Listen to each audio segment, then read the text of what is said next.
morning, because it is morning for me. Welcome to, I'm really I am excited because it's always nice to return to somewhere you've been before. I've been here before, one of those rare ones I've not documented before. This is Lodge Hill anti-aircraft gun emplacement. What's so special about that, you're going to wonder? It's one of the earliest examples of an anti-air defensive system in the whole of Britain. And it's probably one of the best well kept ones, although obviously time and everything else has taken its toll. Now look, here we are. Excuse the wind, obviously. It's Lodge Hill for a reason, we are up on a hill. Look at this.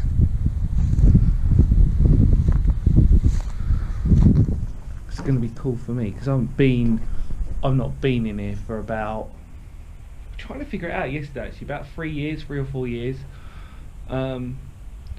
And I'm trying to rush this one today because where I've parked is in a precarious position. But however, well, what can you say? I mean, look at the quality. Chimney sweep. I mean, chimney sweep. I mean,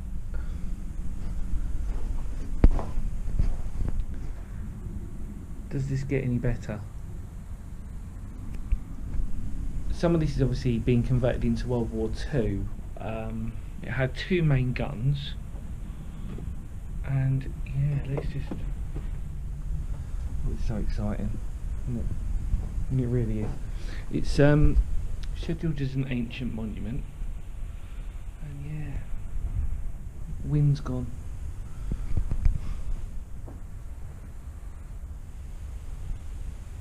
So we're in the barracks part of the complex. There's another chimney there. The war room is directly in front of us on the other side. It's a sort of brick building. Then you've got the officers' quarters, which is what we're coming into. Actually, sorry, is it? I'm trying to get my bearings. Where are we? Looking up there. So this is the barracks. Yep. Let's go round.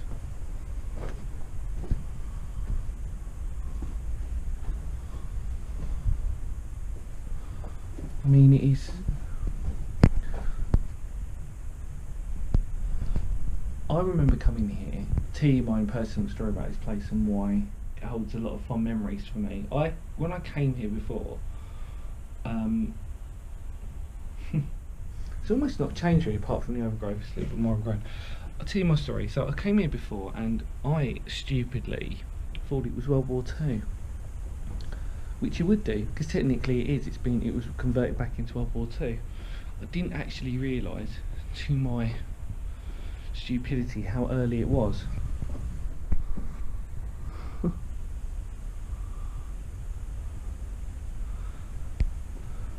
Window frame. I mean, does it get any better than this?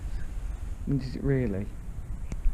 I defy somebody in Kent to say, yeah, but you know, there's better for what it is.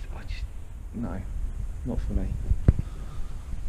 Obviously, like we said, time's taking its toll. Look at that crack.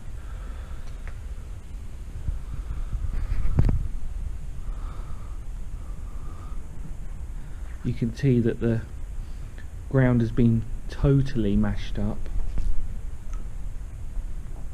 Oh yeah, and another thing, just if you attempt to try this place, technically you shouldn't be here. So yeah, at your own risk, everybody. Look at that.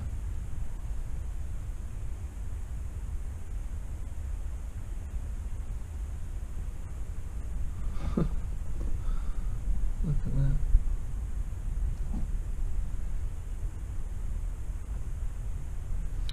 So this is the defensible barrack, or the defence barrack that we're in. The windows are there for a reason.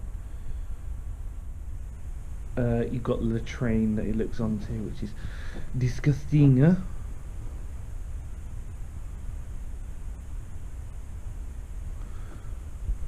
don't know why I went into a French accent then, that was weird, wasn't it? Let's go. Try and keep it as steady as possible. I'm using my GoPro today, which annoys me. Look at this. Again, I ask you, does it get any better than this?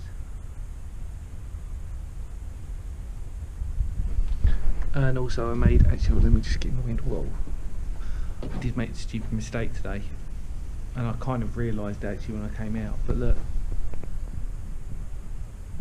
I'm wearing shorts, and look out there.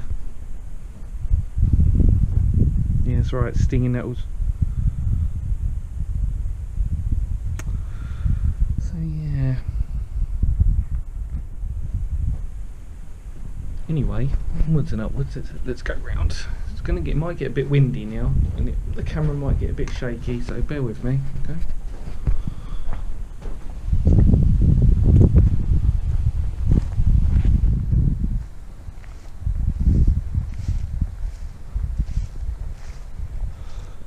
So this is the officers' quarters, which doubled up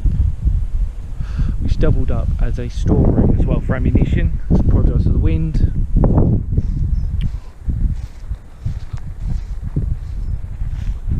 Let's have a look round.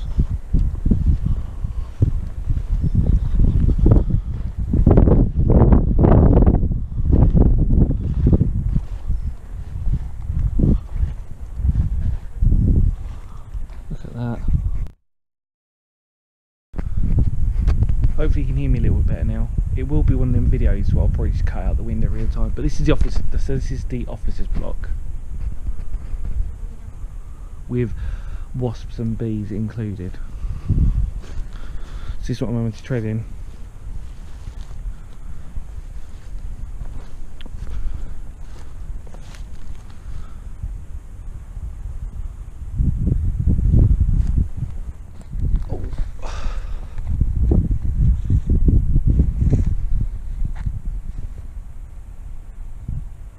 Can I get round there? He says, can he get round? Stay tuned for part 2. No, I'm joking. That's what happens when I'm on my own. The camera starts going jerky. I'll tell you what, let's go to the war room. Okay.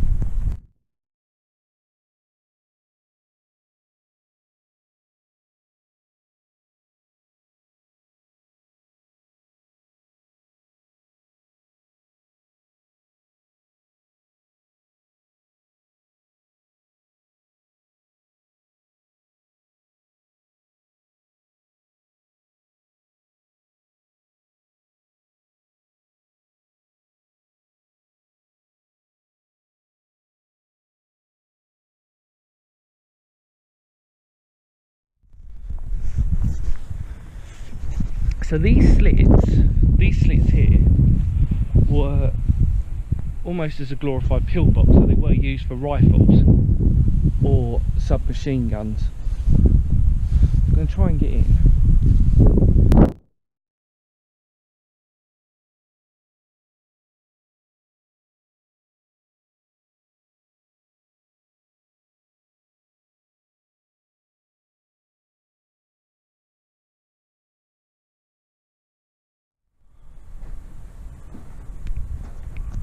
Oh, I can hear the voice in my head again. Good. Look at these double doors. Amazing, aren't they? And the latch. And the grid.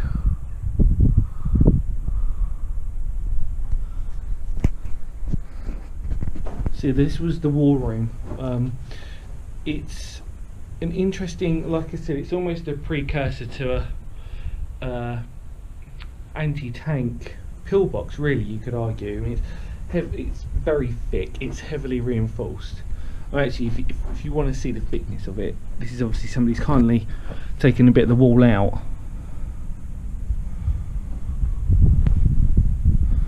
There is the wall. There is the wall. Oh, let's just get these forms out of my shoe.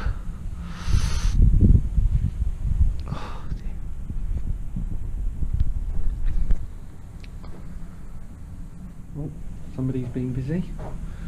Shall we look down there and see what the evidence was? Smoking.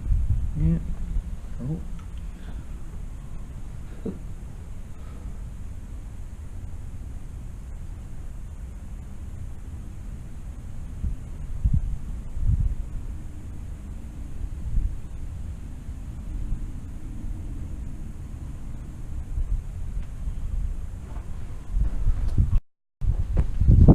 like I said before, we are quite high up, so the wind is always a factor, and it kind of annoys me really, because I'm not going to know how well this is going to come out until I go home and start editing it. So I'm kind of thinking to myself, oh, it could be really bad. There was strategic significance with this though. It had a sister anti-aircraft gun emplacement as well, which wasn't that far away from here. However, this one's obviously what it is. If I show you from, where shall I show you from without it being too windy so I can talk to you? Well, Finger of Doom, that circular object there is one of the guns. That bit of concrete over there that's left over was part of the other part of the main guns, and they would have been huge. You know what they're like, you know, anti-aircraft guns. They're massive. I mean, you know, how can you argue with it? The most amazing thing about this place though isn't here, weirdly enough. And you're thinking, what? But you've already bigged it up, Dan. How can you lie to me like that? Actually, the biggest and coolest thing is yet to come, which I'm going to show you when I walk down the road, and hopefully the wind calms down a little bit enough so you can hear me. Basically, gas chamber. Oh, and shelter. I've just seen the shelter. The shelter's in really bad condition, and I've also seen the gas chamber, and it's really overgrown, and I'm not sure if I'm going to be able to get in there. I know I can get in there, been in there before, and it's really weird, but shorts, isn't it? Do you know what I mean? It's so warm though today. I know I'm wearing a hoodie, but it is really warm. Shut up, Dan. Jeez, do you know what I mean? So yeah, anyway, these are the wonderful latches for your wonderful windows. Right, let's get stung some more. So in front of us is the officers' quarters, which, like I said, doubled up as an ammunition store. I want to try and get in there if possible, so let's try and do it. Oh, and yeah, this is the estuary. Hopefully it comes out really well on the GoPro.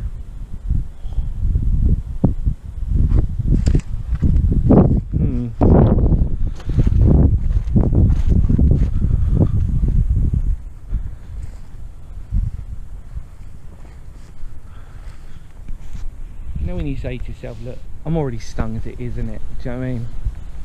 I'm already stung. What can go possibly more worse than that? I'll get even more stung probably.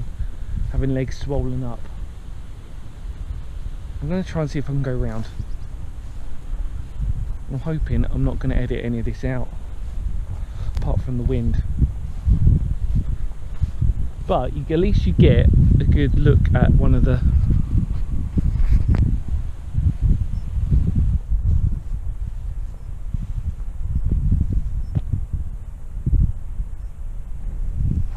what I'm standing on.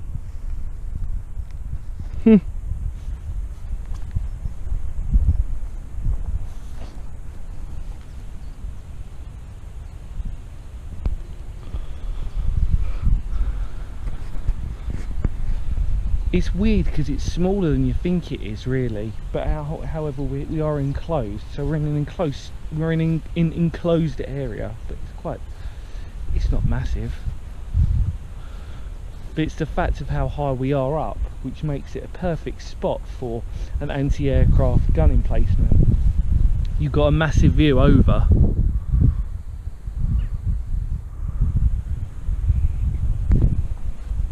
Alright, let's try and get in. We're going around the weird way. So if you're thinking, why are you doing this? It's like, because I thought I could see a path. Let's go. Yep.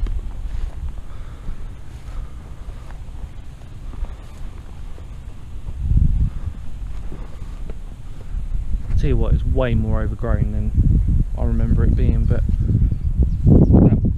like with anything else a long time ago.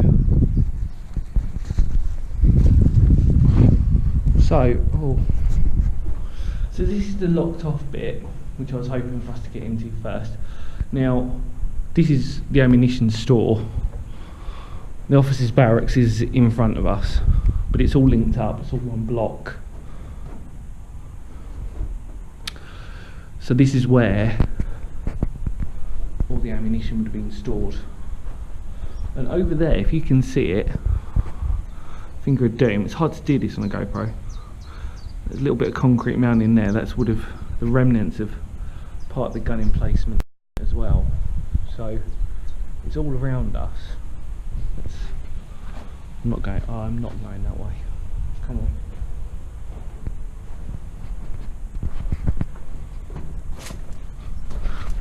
Oh.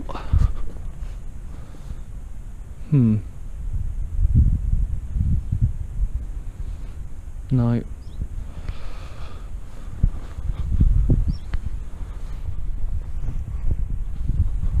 Look at this, look. Standing on it now, look. Circular.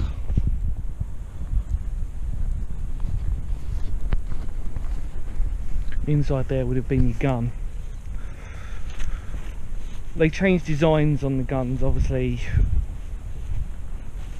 through time to accommodate larger and better. The fact that this is one of the earliest examples of anti-aircraft, well, you know.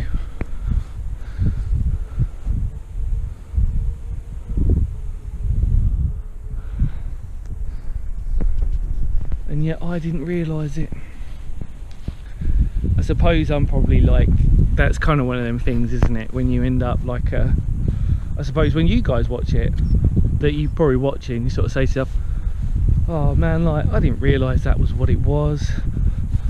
I always knew this was a gun emplacement. I just thought it was World War II. I didn't think it predated. Anyway, let's see if we can try and get in. I'm gonna go through the window if I can.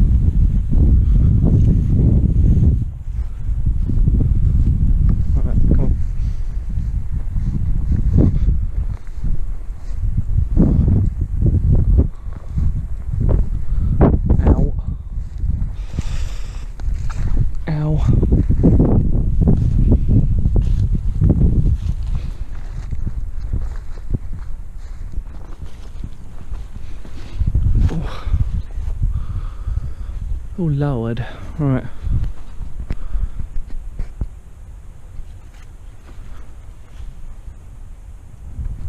Ta-da! So I made it in, which is cool.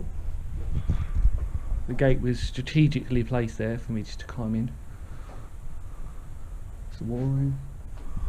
Yeah, so this is the officers' barracks, or the officers' quarters, you can tell, because everything he's need, or everything they need in is here. Own little chimney. Yeah, look, lovely. A little latrine, the toilets, shower. Look at that. It's almost as if there was a toilet there once. Nice that they've got a window out there as well. You know, it's ridiculously high. So yeah, let's have a look into the next room. Cool. Oh, I love it. I remember, oh man, I remember coming here, and I remember this was one of the most amazing things that I saw. Just that frame, what it frames out onto, it's amazing.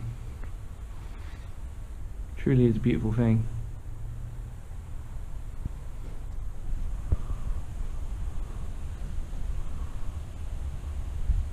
And those heavy windows as well, the former heavy windows, because you can see the thick latches, or the thick I think, no, they are the latches. It's amazing, isn't it? Look at that, look, reinforced on top there.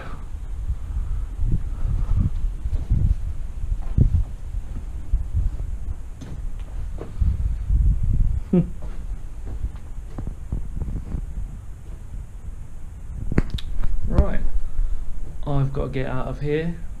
I think you've seen enough of this place. I think you're giving you enough history, but we've got to walk down, because strangely enough there's some other stuff which I've spoken to you about already that is relevant to this. Should we do it? Let's do it, come on.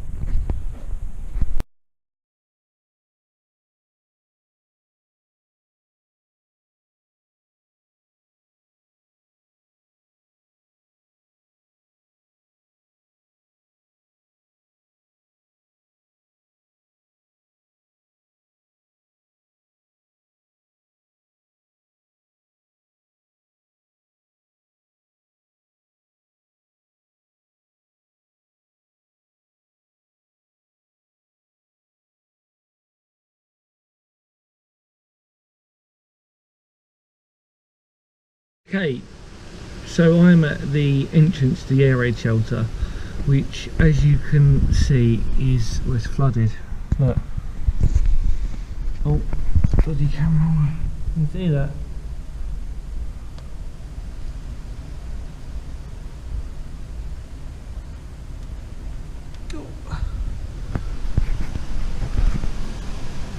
So yeah, I remember going in that one. Don't even remember it being, well actually no, well, it's been 3 years I think, so yeah, it's been a while. Yeah, but we're sort of here, you know.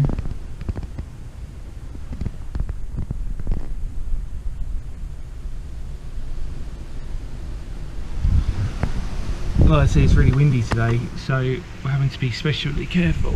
I'm going to film up the top so you can sort of see a dimension of it and everything else. So I'll see you in a minute, alright? Bye.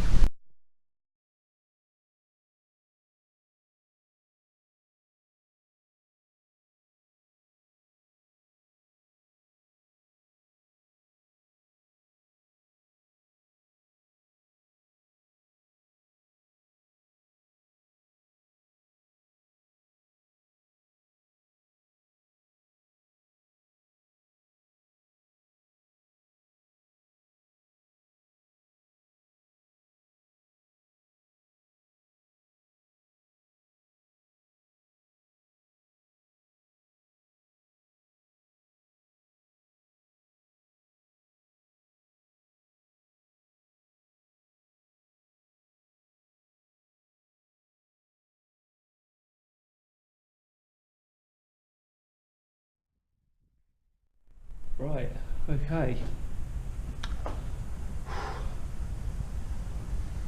I was like, I'm in agony right now, you have no idea. Like, as always when I come out, I try to do a few sort of historical explores all in one time, it just sort of saves it.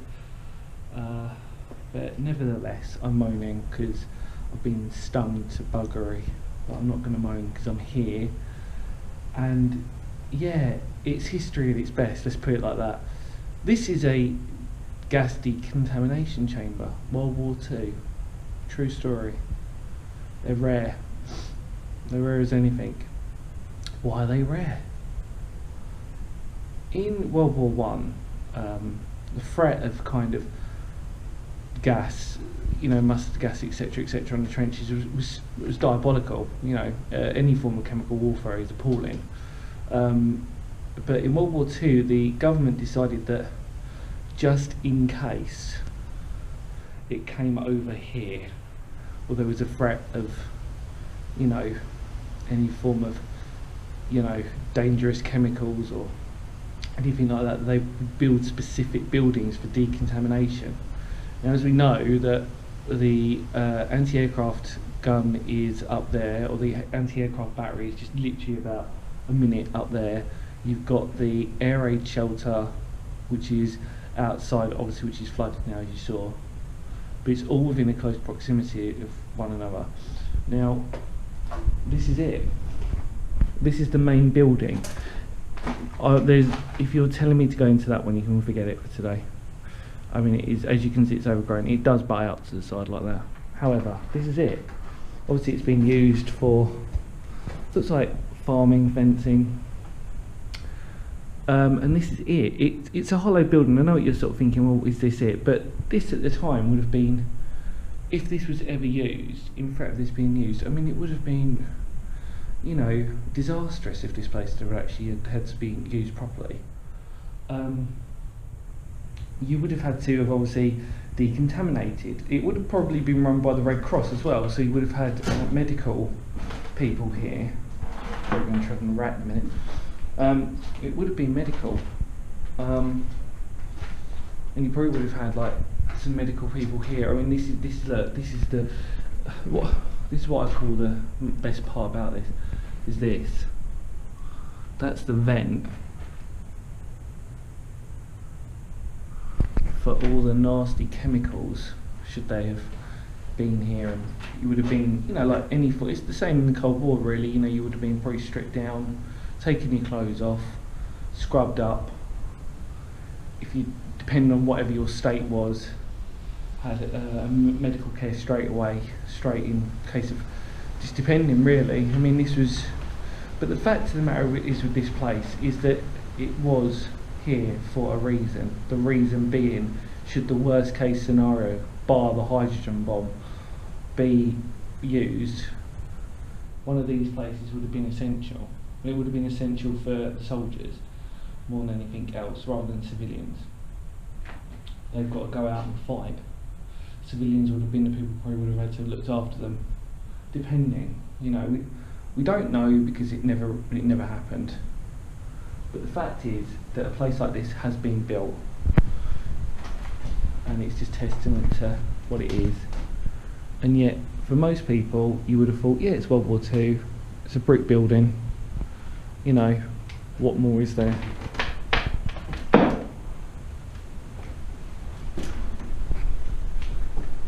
But it's what it wasn't used for. And that's the thing. We know, and what I mean by that is, thank God it never got used. But yeah, here we are. I just think to myself, if you want the best example of World War I/World War II history in Kent, and I mean that, you cannot get any better than Lodge Hill. I really believe that. I think to myself, wow, like I said to you before, the fact that I didn't even realise that it was World War I, that it dated that early, and that was, we all make mistakes when we're trying to go to these places, and I admit it fully that I probably, thank God I didn't do a video at the time and sort of said, oh, when I came here, like, it was World War II, because it was earlier than that, and it's important,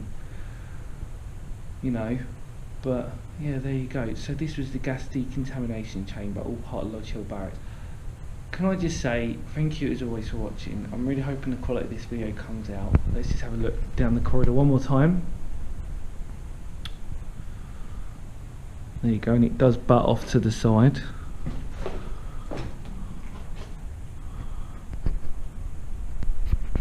And I really hope that you enjoy the videos that I do. Feel free to moan at me for wearing shorts today, knowing the terrain I was probably going into. I didn't realise how overgrown actually, that's my mistake. And I hope the video comes out well enough. Like I said, it's been a very windy day today, so apologies all around really. But thank you as always for watching. I appreciate this one was done on my own, and I know some of you miss out on a few people who normally join me, but I wanted just to, sometimes it's good just to do ones on your own. I needed it. I needed to just get out the house. And just document really, and that's it. What more can I do? But yeah, thank you, and I really hope that you pass the word on and subscribe as possible, and really just bring this channel more out into the open, and hopefully people can discuss on these videos and just go from there. So thank you, see you later, bye bye, ciao bella.